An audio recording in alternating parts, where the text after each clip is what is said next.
Assalamu alaikum, dear students.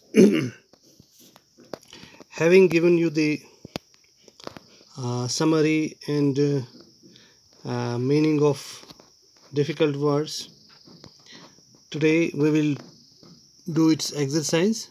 Our this topic is dusk for 10th class. So let's try to answer these questions. What was the atmosphere at Hyde Park?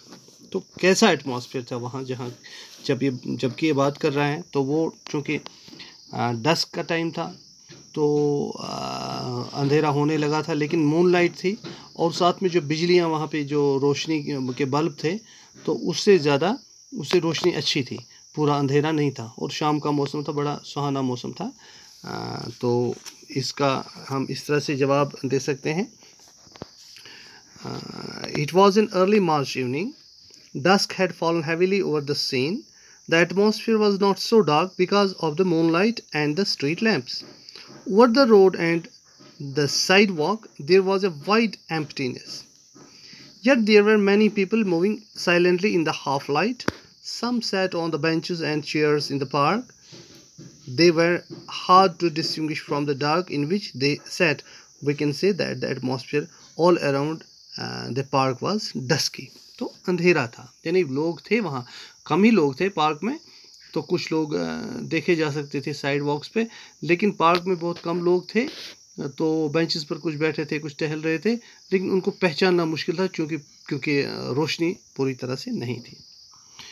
दूसरा question है, do the atmosphere and the mood at the park justify the title of the story? तो क्या writer ने इस story का नाम रखा है डस्क, तो क्या इसका मौजून ये नाम है, क्या ये जो नाम है ये जस्टिफाई करता है इसका जो एटमॉस्फेयर है पार्क का उसके साथ? तो अब देखते हैं। देखिए, dusk means the time of the day when the light has almost gone, जब लाइट तकरीबन चली गई होती है, but it is not yet dark, इतना अंधेरा नहीं होता, यानी ये वो टाइम वक्त होता है जब अंधेरा रोशनी पर सबकत लेने लगता है, यानी रोशनी छाने लगती है, लेकिन अभी पूरी तरह से अंधेरा नहीं होता है। The story has also been placed in this very time of the day. It is about 6:30 in the evening. Dusk has fallen heavily on the scene. This dusk is not on the physical level alone. It is on the mental and spiritual level also. Those who come to the park at this time of the day have reached the dusk of their life. They are those who have been defeated in their life. They are those who are no longer wanted to need anywhere. They come to the park in a bower-like fashion. The moment of the bats also begins with the coming of dusk. Thus, the title of the poem precisely reflects the mood and atmosphere at the time of dusk. No other title of the story could be more. यानी ये जो मौजून बिल्कुल मौजून है, ये बिल्कुल dusk जो इसका नाम है बिल्कुल मौजून, क्योंकि डस्क के अगर हम दूसरा महीने इस वक्त दूसरी तरह से लेंगे, एक तो डस्क होता है जब अंधेरा छा जाता है, तो दूसरा इंसान की ज़िंदगी में भी जब आखिरी आयाम आते हैं, ओल्ड एज आती है, तो उसको भी हम डस्क, क्योंकि उस वक्त भी उसकी जो चमक दमक वो ख़त्म होने लगती है, तो उसको भी हम कह सकते हैं। तो पार्क में ज़्यादातर लोग वही आते हैं जो रिटायर्ड लोग हैं, जो ओल्ड एज को पहुँचे हैं, तो उस तरह से भी ये इसका मौजून नाम है dusk.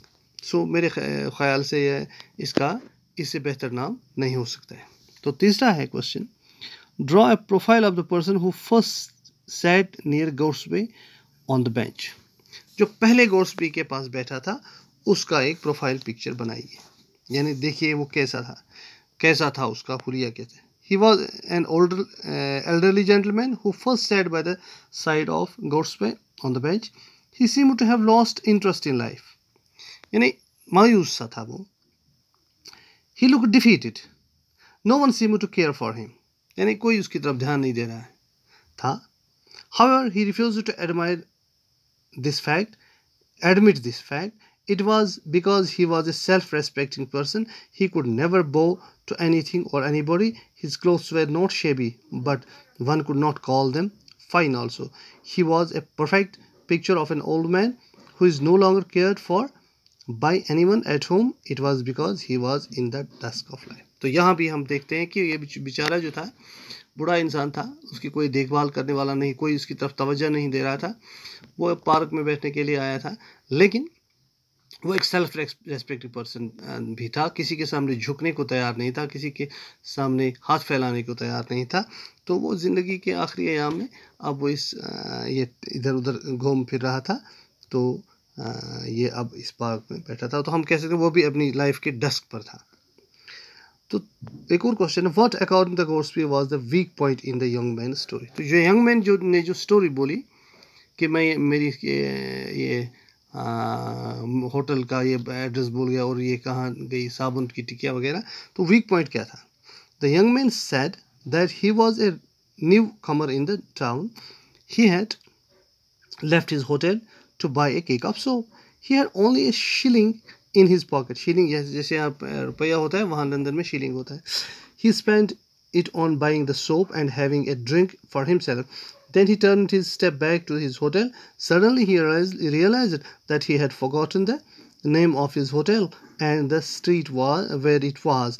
Gosby at once understood that it was all made up story. He asked the young man to show him the cake of soap he had bought. The young man pretended to show that he had lost it.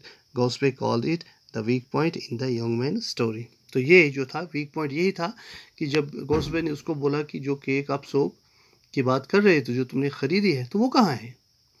तो young man was not able to show that cake of soap. तो ये जो लगा गोस्बे को कि नहीं, ये weak point है। इसी तरह से फिफ्थ क्वेश्चन है,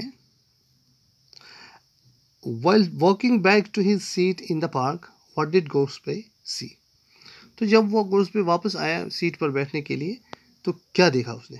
As Gosby walked back to his seat in the park, he saw an elderly gentleman. The old man seemed to be looking for something. He was poking and peering under the bench. Gosby saw that it was the same old man who had been sitting by his side on the bench that evening. He asked the man what he was looking for. The man said that he was looking for a cake of soap.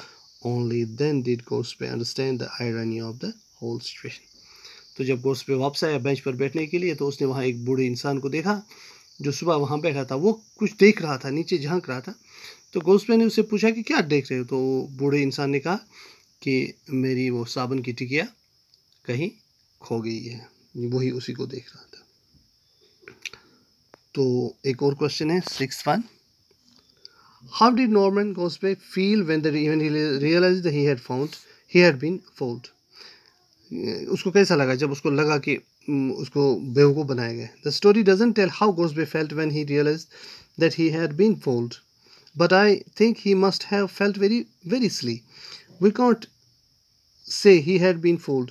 The young man had no doubt tried to fool him, but he was not fooled. He knew from the very beginning that the young man was telling a made-up story. He at once found the weak point in the young man's story, but the same weak point fooled Gosby himself. He goes running to find the young man, gives him not only the cake of soap, but also a sovereign, and when he comes to know of the real thing, he can do nothing but beat his head and laugh at himself. तो उसको वो बेवकूफ़ बनाया गया, no doubt, क्योंकि उसने weak point देखा उस और यंग मैन की स्टोरी में कि केक ऑफ सोप नहीं था। लेकिन जब यंग मैन चला गया, तो उसने गोस्बे ने वो केक ऑफ सोप की वो टिकिया देख ली। तो उसको लगा कि मैंने यंग मैन की बातों पर भरोसा न करके गलत किया है। तो वो उसको ढूंढता गया यंग मैन को, और उसको एक सोप दिया और कुछ पैसे भी दिए।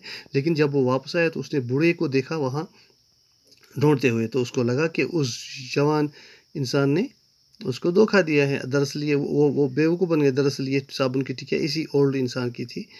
तो इस तरह से वो उसको लगा कि he was fooled. Thank you for today.